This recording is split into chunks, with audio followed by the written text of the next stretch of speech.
नमो तस्स भगवतो अरहतो सम्मा सम्बुद्धस्स। नमामि बुद्धं गुणसागरन्तं नमामि धम्मं सुगतेन देशितं नमामि संघं मुनिराज शावकं। नमो बुद्धाय नमो धम्माय नमो संघाय। श्रद्धालु उपासक उपासिका तथा सधर्म प्रेमी महानुभावहरू, सदाको बिहानी जस्तै आजको बिहानीको 8 बजेदेखि 9 बजेसम्मको फेसबुक लाइभ धर्म देशना लिएर म भिक्षु विमलो श्री सिद्धिमंगल बुद्ध विहार सिद्धिपुर सानो गाउँ थसी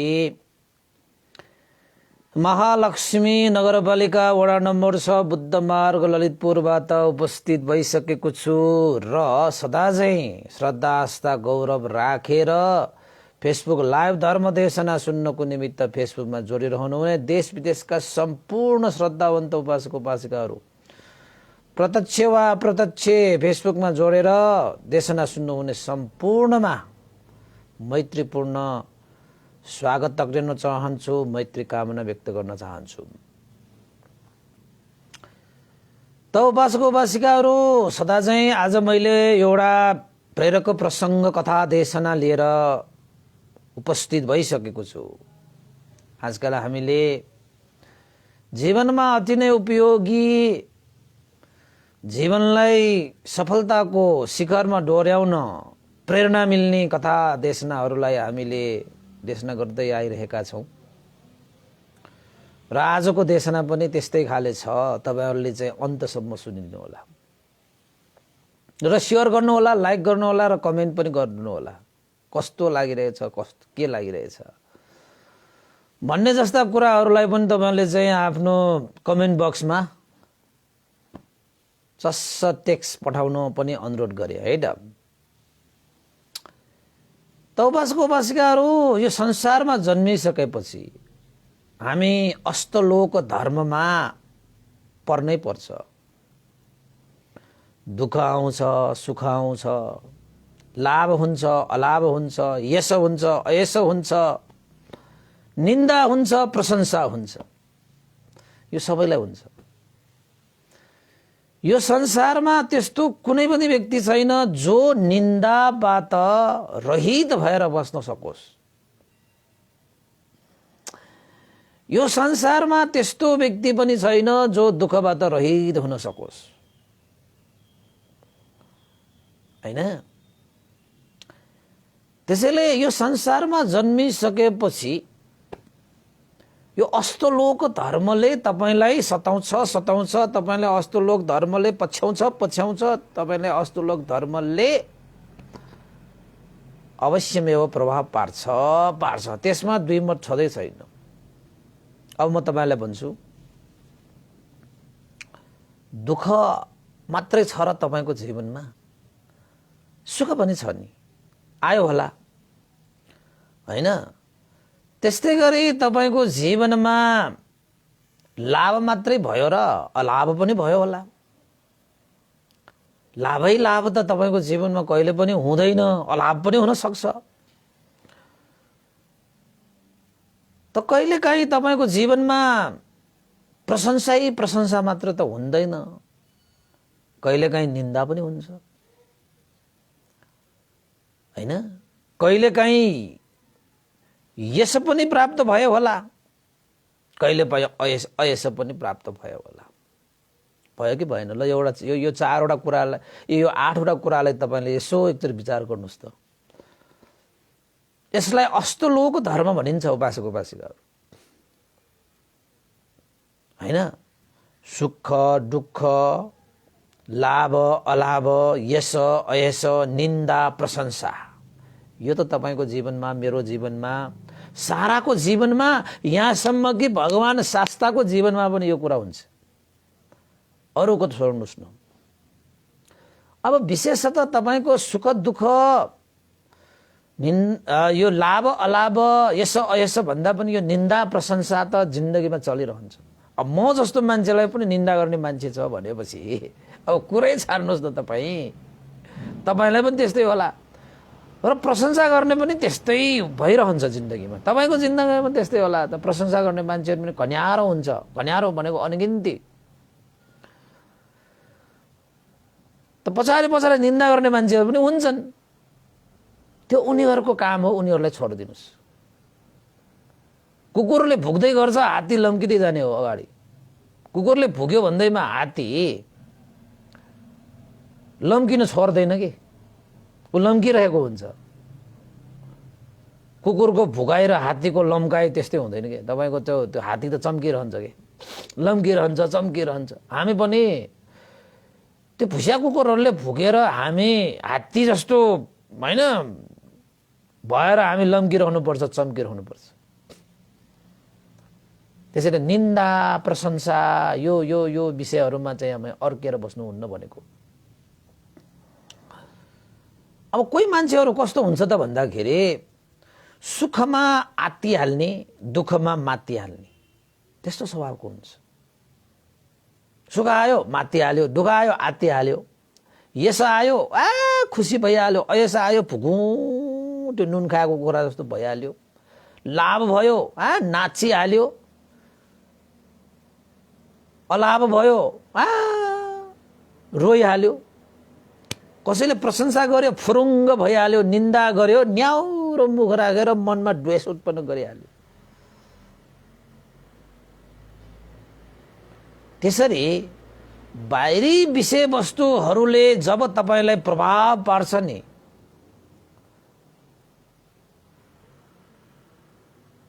तपाईले आफ्नो अस्तित्वलाई जोगाइराख्न सक्नु भएन त। सुख आयो मात्तिहाल्ने, सुखले प्रभाव पार्यो तपाईलाई। दुःख आयो आत्तिहाल्ने, दुःखले पनि प्रभाव पारिहाल्ने हैन। कति मान्छेहरू त विपरीत परिस्थितिमा मान्छेहरू आत्तिहाल्ने, मान्छेहरू मात्तिहाल्ने, मान्छेहरू चाहिँ हैन फुरुङ्ग भइहाल्ने, अभिमान बढाइहाल्ने, सानो कुराले पनि उसलाई ठुल्ठुलो प्रभावहरू पार्न सक्ने त्यस्ता मान्छेहरू पनि हुन्छन् नि। त त्यस्ता मान्छेहरूको मूल्य हुँदैन, त्यस्ता मान्छेको औचित्य हुँदैन। त्यस्ता मान्छेलाई जसले पनि जे पनि गर्न सक्छ हैन। त्यसैले जीवनमा यो खुसी, यो लाभ, यश र प्रशंसा भन्दा पनि जीवनमा आउने यो चाहिँ दुःख, अलाभ, अयश र निन्दा, यस्ता कुराहरूमा पनि तपाईले आफ्नो जीवनलाई स्वाभाविक रूपमा कुनै प्रभावित बिना नै तपाईले आफ्नो जीवनलाई अगाडि बढाउन सकियो भने चाहिँ तपाईको जीवनको मूल्य हुन्छ। अब दुःख आइहाल्ने बित्तिकै तपाई आत्तिहाल्ने स्वभाव भयो भने तपाईको जीवनको अस्तित्व हुँदैन कि, मूल्य हुँदैन, मान्यता हुँदैन हैन। किन त भन्दाखेरि जीवनमा सुख मात्र त आउँदै आउँदैन, दुःख पनि आइहाल्छ। यो जीवनको स्वभावै हो। दुःख र सुखको संगम हो जीवन।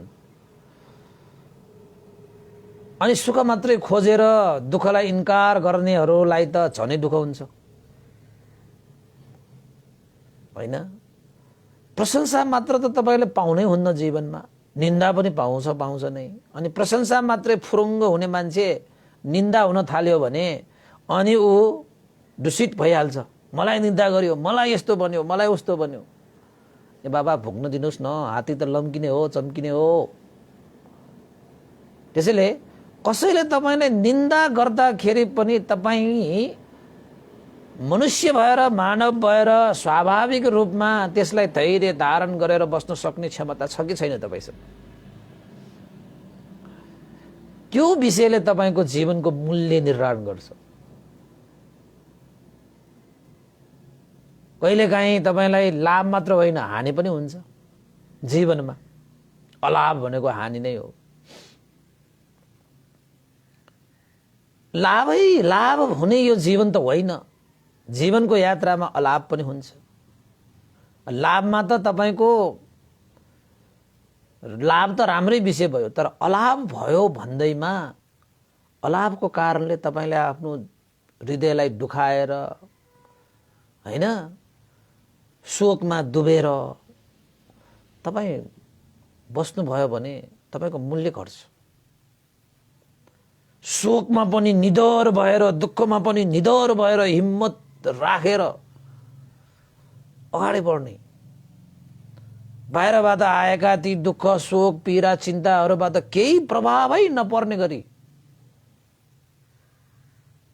तपाईले आफ्नो जीवनलाई अगाडि सार्न सके पो ओहो फल्ना मान्छे त दुःख कस्तो पीर आउँदाखेरि पनि एक धिग चलेन, टस मस नभइकन हिमाल जस्तै अटल भएर बस्न सक्छ। न दुःख आयो न सुख आयो, उसलाई त कुनै अन्तरै छैन।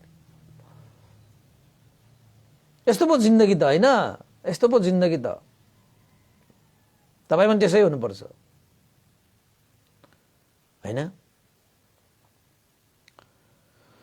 अनि त्यसपछि तपाईको जीवनमा यसो अयसो पनि आउँछ। कहिलेकाहीँ आफ्नो नाम धेरै चम्किन्छ, कहिलेकाहीँ नाम चम्किँदैन। अब नाम चम्किएको बेलामा खुसी हुने मान्छे अनि नाम नचम्कियो भने के हुन्छ? कोही कोही मान्छेहरू त त्यसलाई सम्हाल्न सक्दैन। यो जीवनको एउटा पाटो हो नि, कहिले नाम चम्किन्छ, कहिले नाम चाहिँ गुमिन्छ। यो त संसारमा भइरहन्छ हैन। त नामै चम्किएन नचम्किए तापनि संसार जीवनको स्वभाव भनेर त्यसलाई स्वीकारेर अगाडि बढ्न सक्ने मान्छेलाई त्यो नाम नचम्किएन भनेर उसको मनमा दुःख त लाग्दैन नि, पीडा त हुँदैन नि हैन। त्यसैले उपासक उपासिकाहरू जीवनमा ससाना कुराहरूले चाहिँ प्रभावित गर्ने व्यक्तिहरूको मूल्य हुँदैन। न कुनै विषयवस्तुको हुन्छ, न कुनै केही चिजको हुन्छ। कोही मान्छे ससानो कुरामा रिसाउँछ, कोही मान्छे ससानो कुरामा लोभिन्छ, कोही मान्छे ससानो कुरामा मोहमा पर्छ हैन। नराम्रो ससाना कुराहरूले उसलाई चाहिँ ढालिदिन्छ कि हैन। त्यसैले हामी भनेको चाहिँ कस्तो हुनुपर्छ? दुःखमा पनि अटल भएर, सुखमा पनि त्यस्तै, दुःखमा पनि त्यस्तै, यस कृतिमा पनि त्यस्तै, अयसमा पनि त्यस्तै, लाभमा अलाभमा डुब्बैमा पनि आफूलाई चाहिँ अटल भएर राखिराख्नुपर्छ। निन्दा र प्रशंसामा पनि अधिक भएर बस्न सक्नुपर्छ। निन्दा गरिहाल्यो मन चाहिँ खुसुक्क पारेर नबस्ने, प्रशंसा गरिहाल्यो मक्ख परेर पनि नबस्ने, प्रभावित हुनै नदिने यो जीवनलाई। सुख आयो दुःख आयो, उनीहरूले सुख आएर हाम्रो जीवनलाई प्रभावित पार्न दिने होइन, दुःख आएर प्रभावित पार्दिने होइन। सुख र दुःखमा पनि आफ्नो जीवनलाई स्वाभाविक रूपमा अगाडि बढाउन सक्नुपर्छ। निन्दा र प्रशंसामा पनि जीवनलाई स्वाभाविक रूपमा अगाडि बढाउनु पर्छ। यस र अयस र लाभ र अलाभमा पनि जीवनलाई स्वाभाविक रूपमा अगाडि बढाउनु पर्छ। अनि तपाईको जीवनको मूल्य हुन्छ, मान्यता हुन्छ।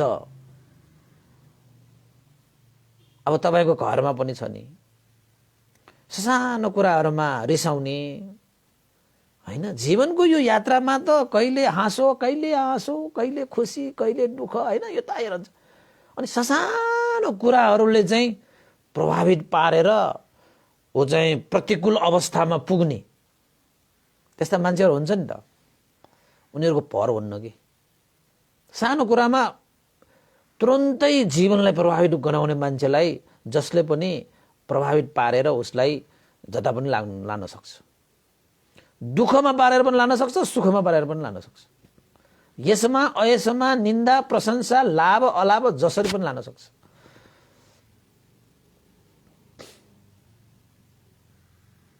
त्यसैले भगवान बुद्धले के भन्नुहुन्छ, संसारमा अष्टलोक धर्म भन्ने हुन्छ। यो अष्टलोक धर्मबाट ताडिएर बस्न सक्ने कुनै पनि प्राणी हुँदैन। यहाँसम्म कि तथागत भगवान शास्ता पनि यो अष्टलोकबाट ताडिएर बस्न सक्दैन। तर जीवनमा यो अष्टलोक धर्मले प्रभाव पार्दाखेरि त्यो अष्टलोक धर्मलाई कसरी सम्हाले, कसरी त्यसलाई स्वीकारे, कसले कति त्यसलाई चाहिँ प्रतिकूल अवस्थालाई पनि अनुकूल बनाए, त्यो मात्र ठुलो कुरा हो। सबैमा आउँछ त्यो। दुःख आउँछ, सुख आउँछ, लाभ हुन्छ, अलाभ हुन्छ, यस हुन्छ, अयस हुन्छ, निन्दा हुन्छ, प्रशंसा हुन्छ। ल 8 वटा कुरा कसैबाट पनि यो अलग हुँदैन। चाहे त्यो सानो मान्छे होस् चाहे ठुलो मान्छे होस्, त्यसलाई यो अस्तलोक धर्मले सताउँछ, छुन्छ, पछ्याउँछ। अब म तपाईँलाई एउटा चाहिँ प्रसङ्ग सुनाइहाल्छु है। हिरा र सिसाको पहिचान गर्ने तरिका यही हो। त्यसै भए तपाईँलाई मैले जीवनमा चाहिँ यो अस्तलोक धर्मले प्रभाव पारेको मान्छेहरू चाहिँ सिसा हो, अस्तलोक धर्मले प्रभाव पार्न नसकेको मान्छेहरू हिरा हो क्या, हिरा। दुःख सुख यस अयस निन्दा प्रशंसा लाभ अलाभबाट प्रभावित नभएको व्यक्तिहरू वास्तवमा हिरा हो कि। किन त भन्दाखेरि कसैले कुनै तरिकाले उसलाई अब प्रभाव पारेर उसलाई चाहिँ यो त्यो गर्न सक्दैन, उसलाई दुःख कष्ट पीर चिन्ता भनेको हुँदैन, ऊ हिरा हो। र यो अस्तलोक धर्ममा परेर मान्छेहरू जीवनै खुस्किएको जस्तो, जीवनै धिक्कार जस्तो बनेर चाहिँ बस्ने मान्छेहरू पनि छ। उनीहरू त सिसा हो क्या, सिसा हो। मूल्य हुँदैन नि, सिसा र हिरामा कति फरक छ तपाईँ आफै बचाउनुहोस् न। अब म तपाईँलाई एउटा प्रसङ्ग सुनाइदिन्छु, राम्रोसँग अन्धसम्म सुन्नु होला है।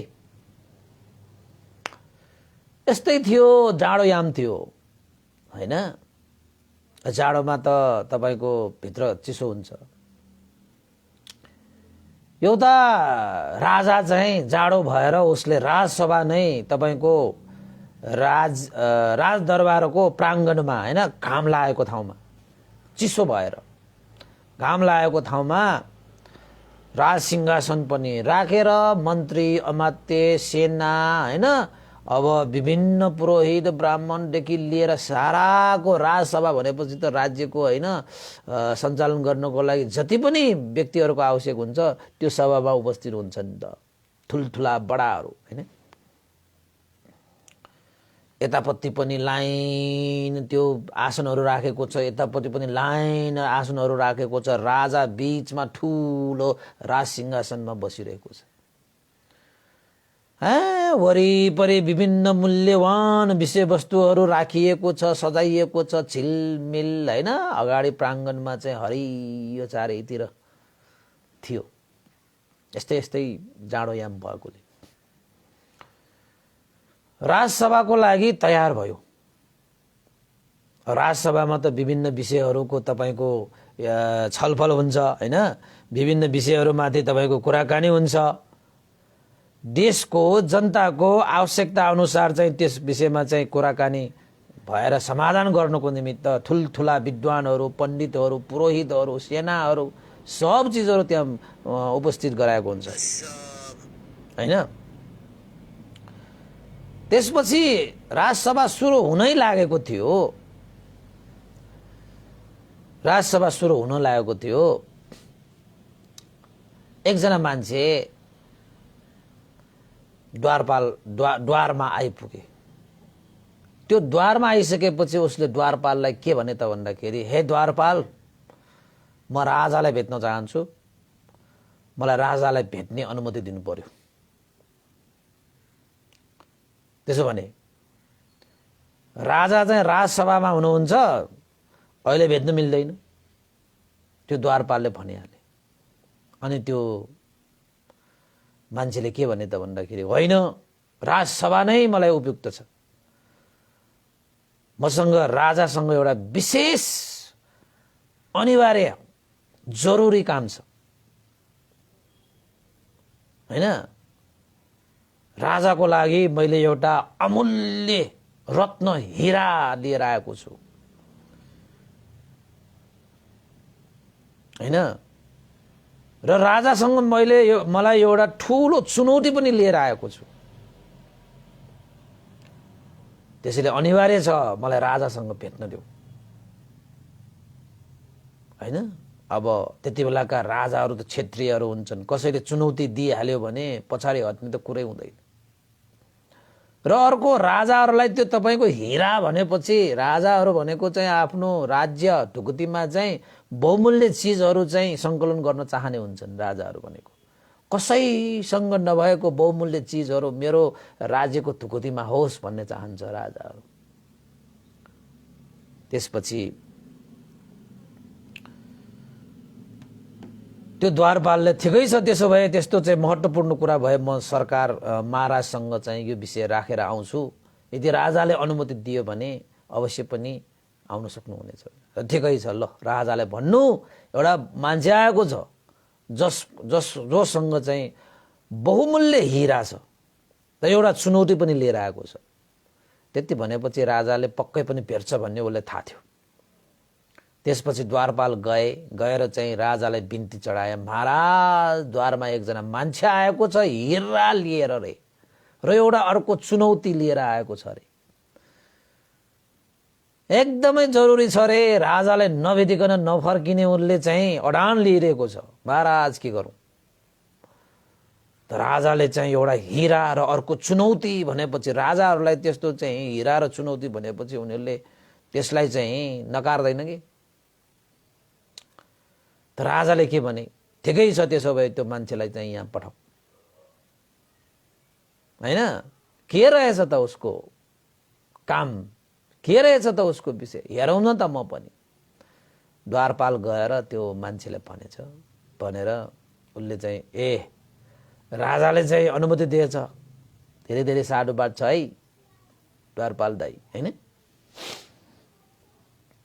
त्यसपछि त्यो मान्छे गएछ, राजसभा बसिरहेको छ त्यो उद्यानमै, हैन? तपाईको चाहिँ घाम लागिरहेको छ, चिसो भएको कारणले, के जाडो भएको, अहिलेको जस्तो जाडो भएको कारणले। अनि महाराजले उसले प्रणाम गरे, आफ्नो परिचय पनि दिए।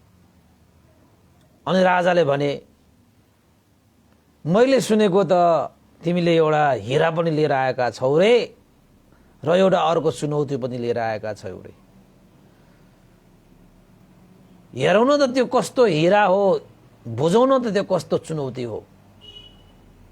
म पनि त राजा हो नि, राजाको सामुन्ने हिराको कुरा, राजाको सामुन्ने चुनौतीको कुरा, ल भन कस्तो छ, के हो, कस्तो, खोइ हिरा खोइ चुनौती खोइ। त्यसपछि त्यो मान्छेले भने, महाराज म धेरै राज्यहरूमा घुमिसकेँ,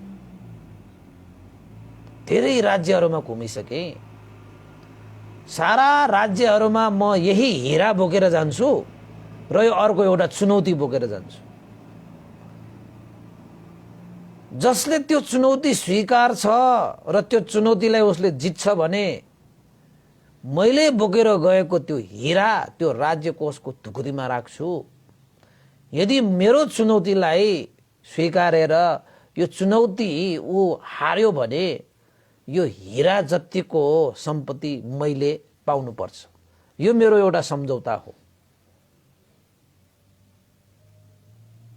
मैले कयौं राज्यमा गएर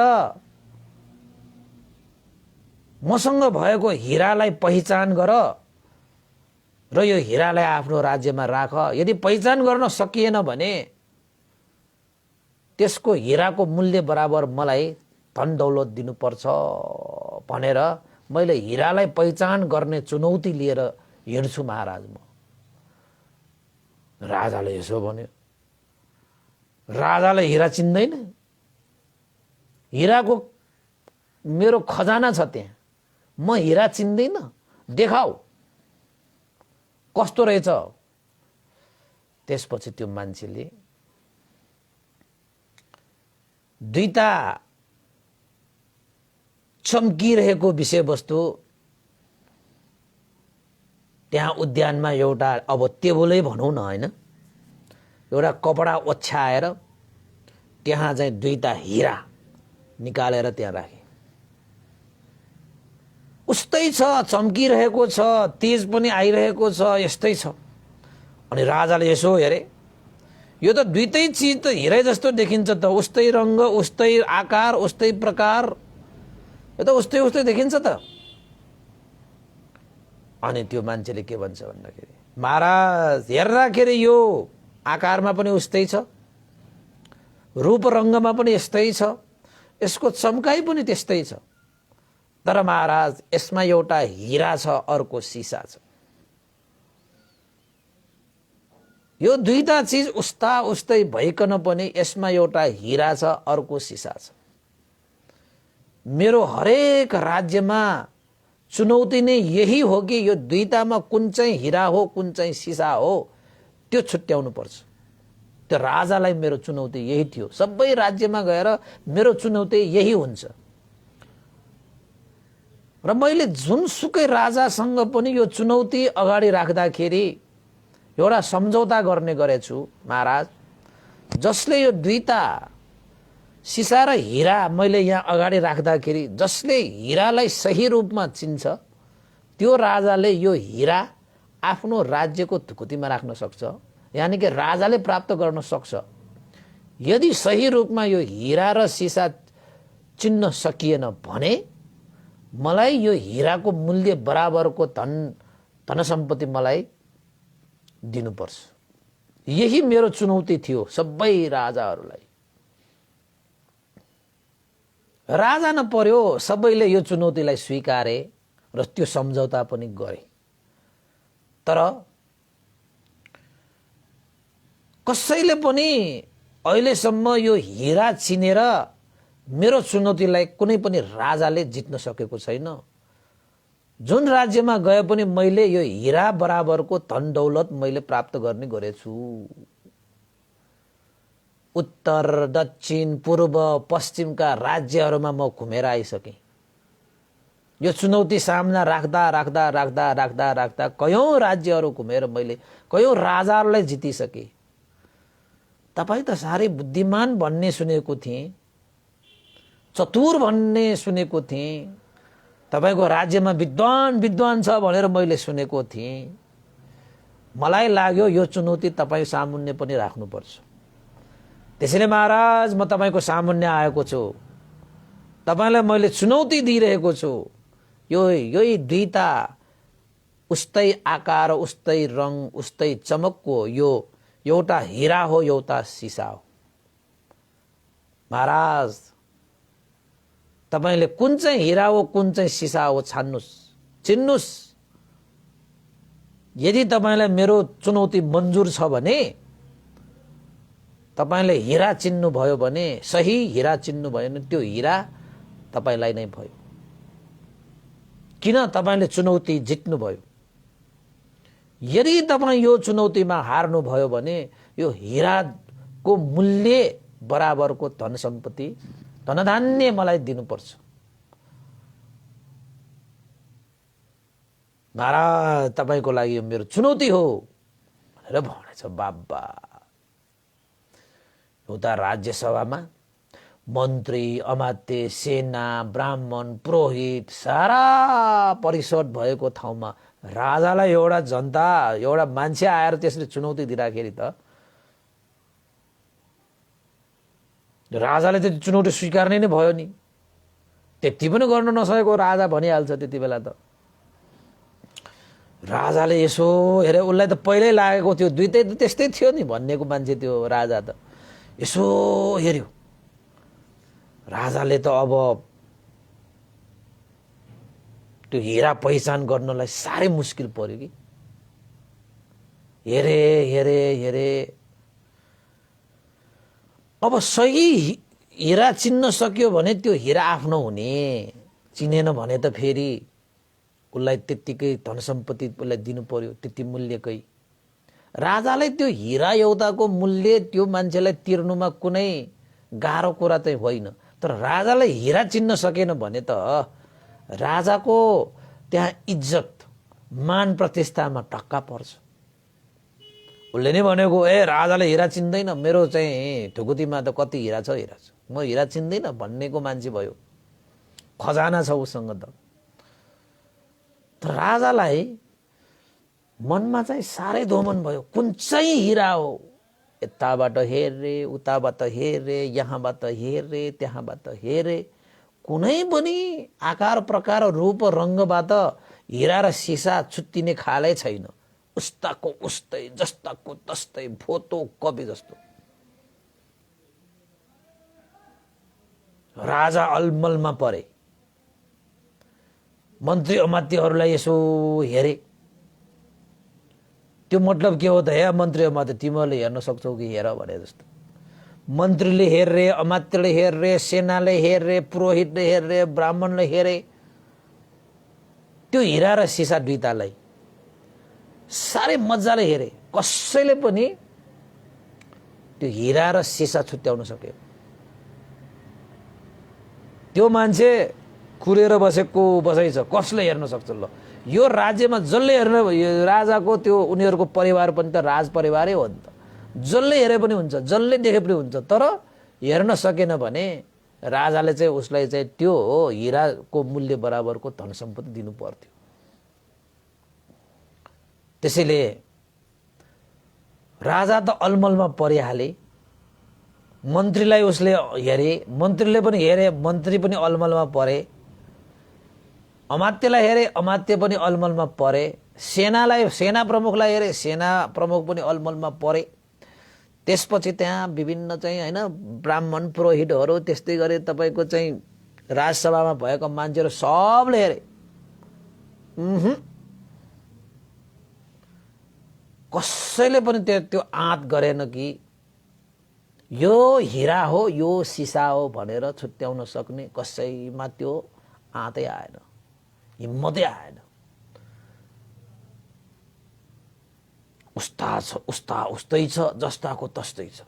तर त्यो मान्छेले भनेको छ यो दुईटामा एउटा सिसा हो, एउटा हिरा हो।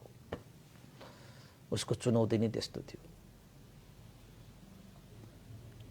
राज्यसभामा सबै पराजित मुहार लिएर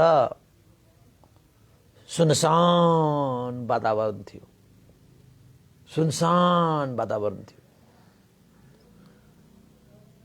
राजा पनि के गर्ने र, आफूले पनि चिन्न सकेको होइन, मन्त्रीले चिन्न सकेन भनेर मन्त्रीलाई गाली गर्ने कुरा पनि भएन। अमात्य, सेना, कसैलाई पनि तिमीले त्यति पनि हिरा चिन्न सकेन भनेर गाली गर्ने कुरा पनि भएन। राजाले त चिन्न सकेन, त्यहाँ सबै पराजित। मानौ कि अब त्यो मान्छेको अगाडि त्यो राज्य नै हारेको जस्तो। जब एउटा हिरा चिन्न नसकिने राजा र राज्यको के अर्थ हुन्छ भने जस्तो त्यो प्रश्नहरू त्यहाँ खडा भएको जस्तो उनीहरूको मुहारमा पराजित मानसिकता लिएर बसिरहेको छ। अब त्यो उद्यानमा चाहिँ त्यो राजसभा हुँदाखेरि त्यहाँ वरिपरि अरू जनताहरू पनि थियो, मान्छेहरू पनि थियो। सारा मान्छेहरूको बीचमा, सारा सेनाहरूको बीचमा, परिसरहरूको बीचमा राजाको मुहार त खस्ला जस्तो भइसक्यो। युद्धमा जाँदाखेरि पराजित हुँदाखेरिको मुहार जस्तो भइसक्यो उसको। मन्त्रीको पनि त्यस्तो, सेनाको पनि त्यस्तो, ब्राह्मणको पनि त्यस्तो, पुरोहितको, त्यहाँ भएका राजसभामा गण्यमान्य व्यक्तिहरूको, बुद्धिजीवी भनेकाहरूको पनि त्यस्तै अनुहार भइसक्यो। सबै शान्त भएर बसिरहेको थियो, सबै शान्त भएको थियो। तर त्यो मान्छेले सोचिरहेको थियो, महाराज चाँडो गर्नुहोस्, तपाईकै अगाडि छ दुईटा हिरा समानको एउटा सिसा र एउटा हिरा। यदि तपाईले त्यो चुनौतीलाई तपाईले स्वीकार्न सक्नु भएन भने मलाई मेरो सम्झौता अनुसारको मलाई धन सम्पत्ति मलाई दिनुस्। मैले यस्तै गरेर कयौं राज्यहरूलाई चाहिँ पराजित गरेर आएको हुँ म। कि तपाईले पराजित भयो भनेर स्वीकार्नु पर्यो? एउटा क्षेत्रीय राजा भइसकेपछि त्यो चुनौतीलाई स्वीकार्न सक्नुपर्छ। स्वीकारिसकेपछि यसको मूल्य पनि चुक्ता गर्नुपर्छ महाराज भनेर त्यो त ठुल्ठुलो स्वरले कराउन थाल्यो बा। राजाले किन कराएको यसो त्यसो भन्यो भने राजाको पनि इज्जत जाला फेरि, हैन? त्यसपछि त्यही बीचमा त्यो राज्यसभामा त बुद्धिजीवीहरू, मन्त्रीहरूमा त कसैले पनि भन्न सकेन। राजा पनि पराजित मानसिकता लिएर बसिरहेकै थियो। त्यतिकै बीचमा त्यो मान्छेहरूको, जनताहरू जति पनि छन् मान्छेहरू पनि त्यहाँ थियो। त्यति मान्छेहरूले पनि त्यो आँट गर्न सकिरहेको छैन। राजालाई मैले हेल्प गर्नुपर्छ, राजालाई मैले सहयोग गरेर यो हिरा यो सिसा भनेर चाहिँ छुट्याइदिनु पर्छ भनेर मनमा आए पनि उनीहरूले कसैले पनि आँटै गर्न सकेन। कि हेर्दाखेरि त्यस्तोको त्यस्तै छ त, अब कसरी छुट्याउने? अब छुट्याएको मिलेन भने त त्यति धन सम्पत्ति दिनुपर्ने भयो उसलाई। अझ छुट्याउन, सही रूपमा छुट्याउनको लागि, फरक छुट्याउनको लागि, हैन, सही रूपमा हिरा चिन्नको लागि अब उनीहरूको दिमागले भ्याएकै छैन। त्यहाँ त्यतिकैमा त्यो परिषदको बीचबाट एउटा अन्डो मान्छेले अगाडि आएर बिस्तारै मान्छेहरूलाई ठाउँ चाहिँ हैन सारेर ऊ अगाडि आएर अन्डो मान्छे उसले राजालाई चाहिँ बिन्ती गरे। के भनेर बिन्ती गरे? महाराज, यो हीरा हो कि सिसा हो भन्ने यो मान्छेको चुनौतीलाई यो राज्यसभामा कसैले पनि स्वीकारेर यसलाई मूल्य चुकाएको, मूल्य प्राप्त गरेको देखिरहेको छैन। मैले आँखाले नदेखे पनि यहाँका राजा सहित सारा मान्छेहरू पराजित मानसिकता लिएर बसेको जस्तो महसुस भइरहेको छ। महाराज, तपाईको कृपा भए मलाई एउटा अवसर दिनुस्। म राज्यमा आएको यो चुनौतीसँग म सामना गर्न तयार छु। मलाई यो हीरा हो कि सिसा हो, मलाई एकपल्ट त्यो पहिचान गर्ने अवसर दिनुस् महाराज। कसले भने? एउटा अन्डो मान्छेले अगाडि आएर भन्न हाले। जबकि त्यहाँका बलवान सुरवीर विद्वान भनेकाहरू पनि चुप थिए, राजा सहित पनि चुप थिए। तर त्यहाँ अन्धो मान्छे एकजना अगाडि आएर भने। राजा त छक्क परे हैन। अब यहाँ यस्तो विद्वान भनौडाहरू, यस्तो चाहिँ यहाँ चाहिँ धुधन्धर पण्डितहरू छन्, त्यस्ता मान्छेले आँट गर्न सकेन। यो अन्धो मान्छेले आँट गरेर आएको छ बा। राजाहरू कसैको हिम्मतलाई चाहिँ फेरि इज्जत गर्छ कि? राजाहरू भने त्यस्तो हुन्छ। अब त्यो हिम्मत चाहिँ राजासँग पनि छैन अहिलेको हिसाबबाट।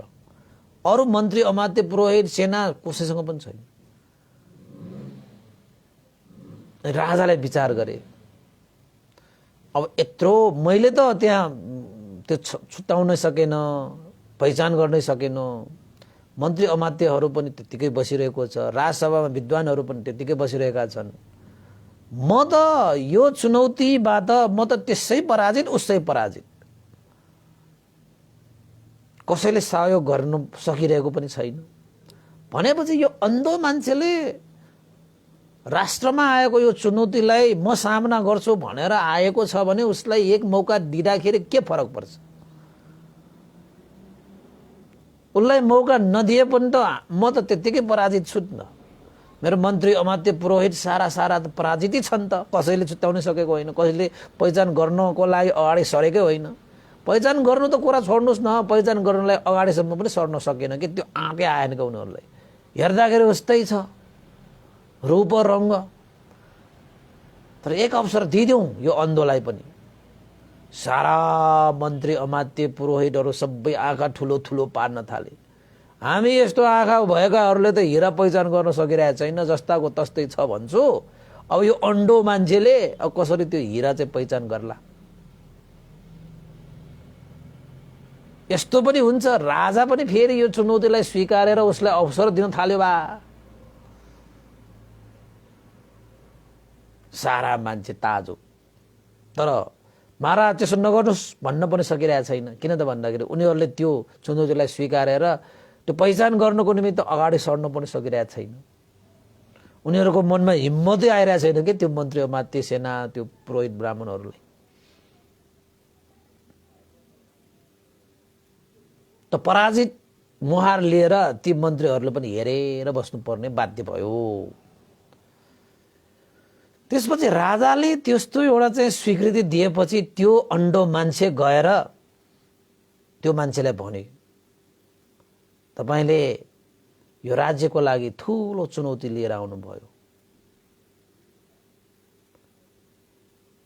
तपाईको हीरा कहाँ छ? म त्यो हीरालाई एकचोटि छुन चाहन्छु। हैन, दुईटा हीरा र सिसा छुट्याएको छ।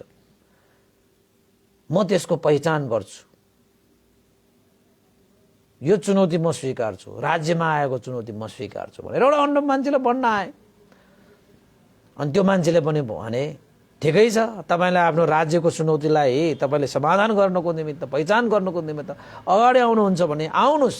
हीरा यही कपडामा रुमालमा मैले राखेको छु, ल हेर्नुस् भनेर खोलेको त्यो हीरालाई चाहिँ उसले चाहिँ अगाडि सारिसकेपछि त्यो आन्डो मान्छेले हातले छोएछ।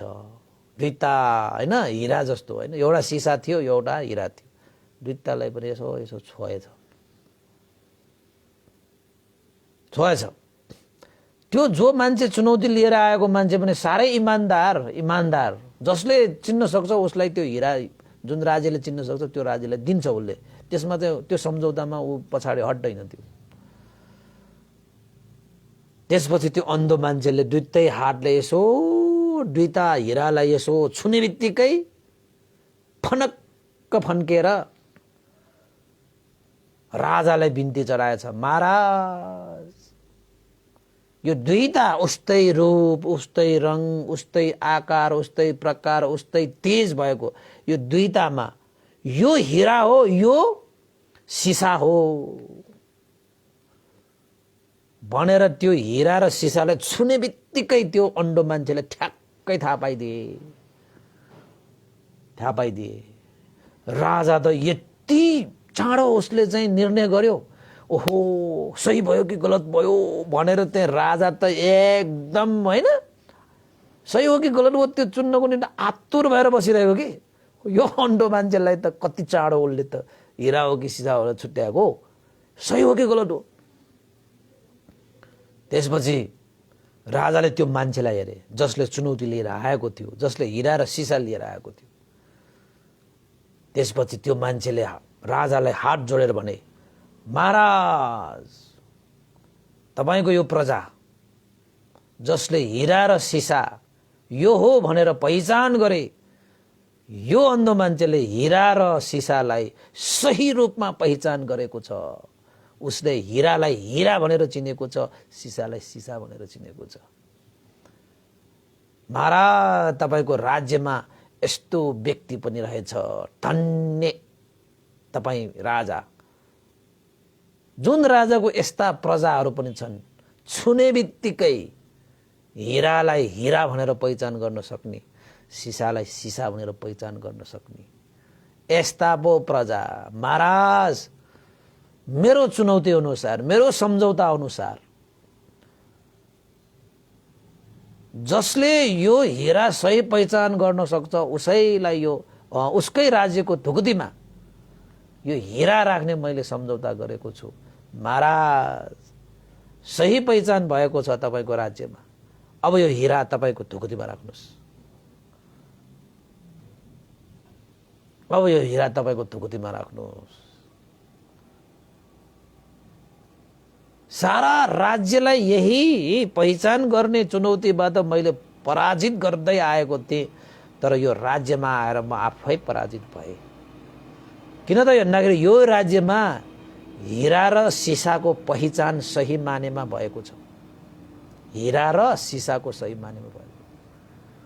ओहो राजा त छक्क, मन्त्री पनि छक्क, सेना पनि छक्क, पुरोहित ब्राह्मण पनि छक्क, त्यहाँ उपस्थित भएका बुद्धिजीवीहरू पनि छक्क, जति पनि त्यो राजसभामा उपस्थित भएका मान्छेहरू छन् तिनीहरू पनि छक्क। होइन यो अन्डोले कसरी यो हिरा र यो सिसा भनेर थाहा पाए। सबैको एउटै जिज्ञासा थियो कि हामी यति विद्वान, यति बलवान, यति शक्तिशाली, यति प्रतिष्ठित व्यक्तिहरूले चाहिँ आँखा भइकन पनि यो हिरा यो सिसा भनेर छुट्याउन नसकेको विषय यो अन्धो मान्छेले चाहिँ छुने बित्तिकै उसले कसरी थाहा पाए।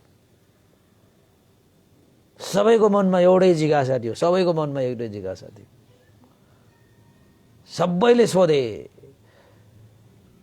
हे अन्धो मान्छे तिमीले कसरी थाहा पायौ कि यो हिरा हो यो सिसा हो, कसरी थाहा पायौ, कसरी थाहा पायो, कसरी थाहा पायो।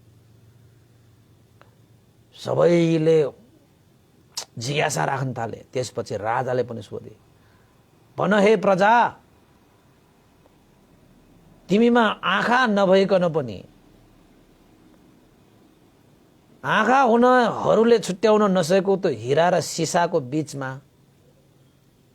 तिमीले आँखै नभएको व्यक्ति भएर पनि हिरालाई हिरै हो सिसालाई सिसाई हो भनेर कसरी थाहा पायो, भन भनेर राजाले चाहिँ आज्ञा गरे।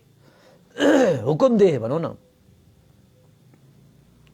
त्यसपछि त्यो मान्छे अन्धो मान्छेले राजालाई हेरेर हैन राजालाई राजापति हेरेर हात जोडेर के भने, महाराज धेरै सजिलो विषयवस्तु, सजिलैसँग हिरा र सिसा भनेको त सजिलैसँग चिन्न सकिहाल्छ। त्यसको लागि आँखै चाहिन्छ भन्ने हुँदैन। हिरा र सिसा चिन्नको निमित्त सजिलैसँग उसको स्वभावले चिनिन्छ अरे। जुन विषयको स्वभावलाई जब हामी चिन्छौँ नि त्यसलाई सही पहिचान हामीले तब मात्रै गर्न सक्छौँ। त्यसको स्वभाव चिनिएन भने तपाईले रूप रंग आकारले मात्रै कुनै पनि विषयवस्तुलाई तपाईले सही पहिचान गर्न सक्दैन। जो पनि हुन सक्छ। तपाईको अगाडि पनि कोही कोही मान्छेहरू छ नि कहिलेकाहीँ मायालु दयालु हैन भएर चाहिँ तपाईको मुख अनुहार राखेर आयो भने त्यो रूप रंगमा गयो भने तपाई खत्तम। उसकोलाई चिन्नको लागि तपाईले उसको मनलाई चिन्नुपर्छ के, त्यसको मनको स्वभावलाई चिन्नुपर्छ के, अनि मात्रै त्यो कुनै पनि मान्छेको सही पहिचान गर्न सक्छ। उसको मुहारमा गएर तपाईले उसलाई चाहिँ मूल्याङ्कन गर्नुभयो भने फेल खान्छ। मान्छेहरू त नाटककारहरू अभिनयहरू गर्छन् यहाँ आफ्नो मुहारलाई त कहिले कस्तो बनाइन्छ कहिले कस्तो बनाइन्छ, बोली वचनमा त कस्तो कस्तो गरिदिन्छ। यहाँ बोली वचनमा मात्रै भर परेर यहाँ हुँदैन, मुहारमा मात्र भर परेर हुँदैन। यहाँ मान्छेहरूले त यो चाहिँ अभिनय गर्छन्। यहाँ त अभिनय गर्न आइरहेको त हो नि सबै मान्छेहरू अभिनय गर्छन्। मान्छेहरू हो कि क्या हो भने जस्तो गरी अभिनय गर्छन्। त त्यो मान्छे अन्ध मान्छेले भने, महाराज सजिलैसँग मैले पहिचान गरेँ। सजिलैसँग कसरी पहिचान गर्यौ त तिमीले सजिलैसँग? त्यो मान्छेले के भने, महाराज हामी आज जाडो याममा घाममा बसिरहेका छौं। घाममा बसिरहेका छौं त एउटा मान्छे आयो चुनौती लिएर हिरा पहिचान गर्ने। त उसले हाम्रो राज्य सभामा अगाडि एउटा कपडामा राखेर खुलस्त रूपमा देखाए एउटा हिरा हो एउटा सिसा हो भनेर। काम लागिरहेको छ त महाराज हिरा चिन्नको निमित्त एउटा काम पर्याप्त हुन्छ। किन र भनेर सोद्धाखेरि त्यसले भने, जुन हिरा दुईटा उस्ता उस्तै भनेर राखिरहेको छ, एउटा हिरा थियो एउटा काँच थियो एउटा सिसा थियो, त्यसलाई मैले छुँदाखेरि जुन आकार प्रकार रूप रंगले हिरा जस्तो थियो त्यसलाई मैले छुँदाखेरि जुन हिरा जस्तो थियो त्यसलाई मैले छुने बित्तिकै त्यो तातो भएको मैले महसुस गरेँ। एउटा चाहिँ चिसोको चिसो शीतलको शीतलै थियो, चिसोको चिसै थियो, एउटा चाहिँ तातो थियो। महाराज जुन चीज घामको कारणले प्रभावित भएर तातो भएको छ त्यो सिसा हो।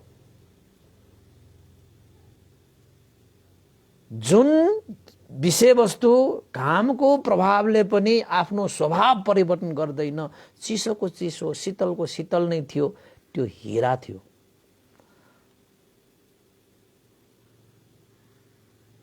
महाराज हिरा भनेको कुनै पनि बाहिरी विषयको प्रभावले आफ्नो स्वभावलाई कहिले पनि परिवर्तन गर्दैन, त्यसैले त ऊ हिरा छ। तर एउटा सिसा बाहिरी विषय एउटा घाम लाग्ने बित्तिकै त्यो तातिन्छ, पानी पर्ने बित्तिकै चिसिन्छ, बाहिरी प्रभावले उसलाई प्रतिकूल असर पारिरहेको हुन्छ, त्यो सिसा हो।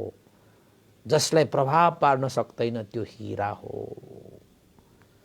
के गाह्रो कुरा भयो महाराज। हिरा र सिसामा यही फरक छ।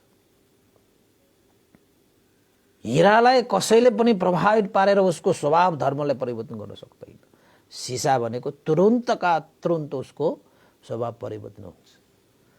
त्यसैले मैले छुने बित्तिकै थाहा पाएँ कि यो सिसा हो, यो हिरा हो महाराज, सिसा र हिरा हो महाराज।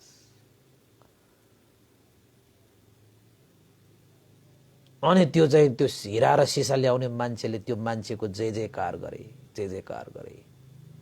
यो मान्छेले सही पहिचान गर्यो।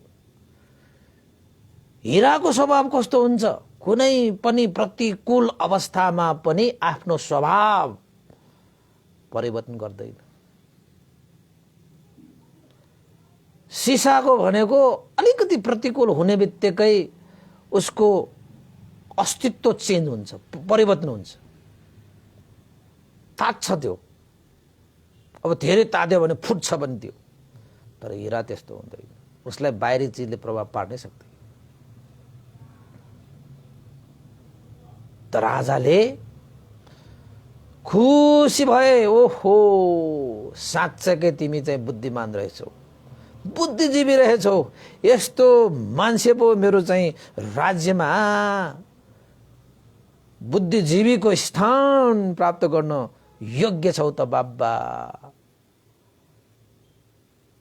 तिमी त साँच्चै धन्य रहेछौ भनेर आखिरमा राजाले त्यो अन्धो मान्छेलाई, पहिला त अन्धो थियो होइन,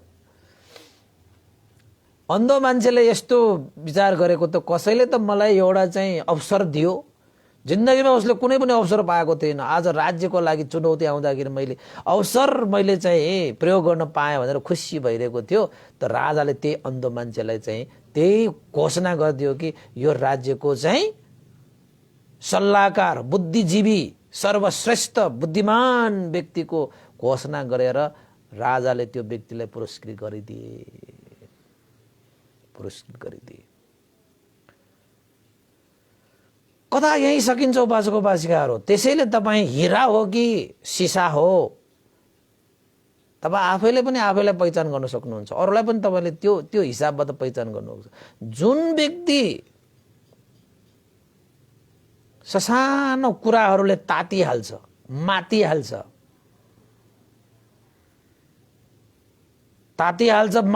भनेको के हो? हरेक कुराहरूमा त्यो रिसाइहाल्छ होइन, मातिहाल्छ, आतिहाल्छ, यस्ता मान्छेहरू सिसा हो कि। जो मान्छे जिन्दगीमा जस्तो सुकै दुःख कस्तो भए, अन्तर्य विघ्न बाधाहरू आए तापनि, काम लागे पनि हिरा भनेको शीतल नै हुन्छ, चिसिएकै हुन्छ, त्यो तातिदैन। दुःख कष्ट शोक पीडा वेदना सबै आए तापनि आफूलाई चाहिँ सम्हालेर बस्छ, आफूलाई धैर्य गरेर बस्छ। ती विषयहरूबाट प्रभावित नभइकन आफ्नो जीवनलाई शीतल शान्त बनाएर राख्छ, ती मान्छेहरू हिरा हो के हिरा। अब भन्नुहोस् तपाईँ हिरामा पर्नुभयो कि सिसामा पर्नुभयो?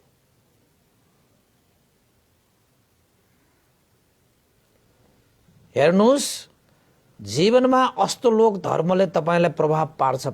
त्यो अष्टलोक धर्मले प्रभाव पारे जस्तो हो तपाईँले आफ्नो जीवन प्रभावित गरेर बस्नुभयो भने तपाईँ सिसा।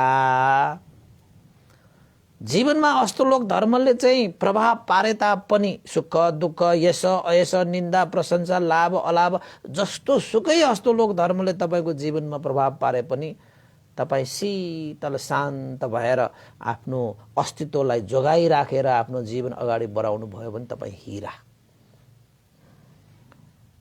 ल भन्नुहोस्, अब उपासक उपासिकाहरू तपाईँ हिरा बन्ने कि सिसा बन्ने? तपाईँकै हातमा छ। मान्छे चिन्न त्यति सजिलो छ कि जटिल त हामीले बनाउने हो। हामीले विभिन्न कल्पना गर्छौँ, विचार गर्छौँ, चिन्तना गर्छौँ, अनि मान्छे चिन्दैन गाह्रो भइहाल्छन्। त्यो हिरा र सिसा चिन्न नसकेको जस्तो अगाडि नै छ तर चिन्न सकेको छैन। त्यो पनि धेरै विषयमा चिन्नुपर्ने होइन, दुईटा विषयमा मात्रै चिन्नुपर्ने थियो, त्यति पनि सकेन। तर त्यो अन्डो मान्छेले छुने बित्तिकै थाहा पाए। किन? सिसा भनेको सिसा भनेको घामको कारणले ऊ तातिहाल्छ कि, तर हिरा भनेको घामको कारणले त तातिदैन कि। उसको स्वभाव, उसले त्यो घामले उसको स्वभावलाई उसले परिवर्तन गर्दैन। त्यस्तो हुन्छ उपासक उपासिकाहरू। यहाँनिर घाम भनेको चाहिँ अष्टलोक धर्म हो कि यहाँनिर हिरा र सिसा भनेको तपाईँ हामी जस्तै हो, जसले आफ्नो जीवनमा त्यो अष्टलोक धर्मले प्रभावित बनाएर आफ्नो अस्तित्व नै परिवर्तन गरेर जान्छ, उनीहरू चाहिँ सिसा।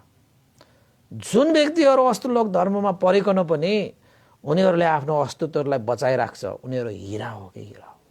त्यसैले भगवान बुद्धको जीवनमा पनि अष्टलोक धर्मले प्रभाव पारेको थियो, तर प्रभावित हुनु भएन। उहाँ सबैलाई ग्रहण गरेर त्यो हिराले त्यो कामलाई ग्रहण गरे पनि उसले चाहिँ आफ्नो स्वभावलाई परिवर्तन नगरिकन शीतल शान्त भएर बस्छ के हिरा भनेको।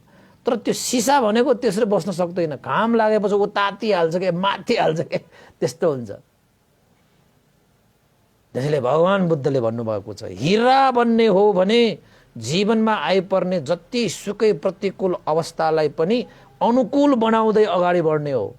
त्यो प्रतिकूल अवस्थाले प्रभावित पारेर प्रभावित भएर अगाडि बढ्ने हो अरू चाहिँ सिसा हो, सिसा। त्यसैले हिराको पहिचान गर्न सिक्नुस्। तपाईले आफ्नो जीवनलाई पनि हिरा बनाउन सक्नुहुन्छ। अनि हिरा भनेको कस्तो हुन्छ भने थाहा पाएपछि पो तपाईले आफ्नो यो जीवनलाई हिरा बनाउन सक्छ त, नत्र भने त सिसा नै हो के, केही फरक हुँदैन। त्यसैले उपासक उपासिकाहरू आजको यो देशनाबाट तपाईले के जान्नुभयो, के सिक्नुभयो, के बुझ्नुभयो कमेन्टमा लेख्नुहोस्, लाइक गर्नुहोस्, सेयर गर्नुहोस् है। तपाईको जीवन पनि हिरा बनोस् भन्ने आशिका गर्दै आजको देशमा मैले यही टुङ्ग्याएँ। भवतु सब मङ्गलङ र अन्तमा पुण्यानुम गर्न चाहे। यो पुण्यको अनुभावले श्रद्धेय गुरुवर ज्ञान पुण्य मास्टरवीर बन्ती लगाएर श्रद्धेय गुरुवर स्याडो उपनिता बेहोस लगेर सम्पूर्ण गुरुजन देवता मनुष्य सत्व प्राणीहरू र तपाईँ हामी सबैका विदेश जानुभएका ज्ञाति बन्धुहरूलाई पनि यो पुण्य प्राप्त होस् भन्दै बिदा हुन चाहन्छु, पुण्यानुमन गर्न चाहन्छु। भवतु सब मङ्गलङ। इदं नो ज्ञातिनं होतु सुखिता भवन्तु ज्ञातयो। इदं नो ज्ञातिनं होतु सुखिता भवन्तु ज्ञातयो।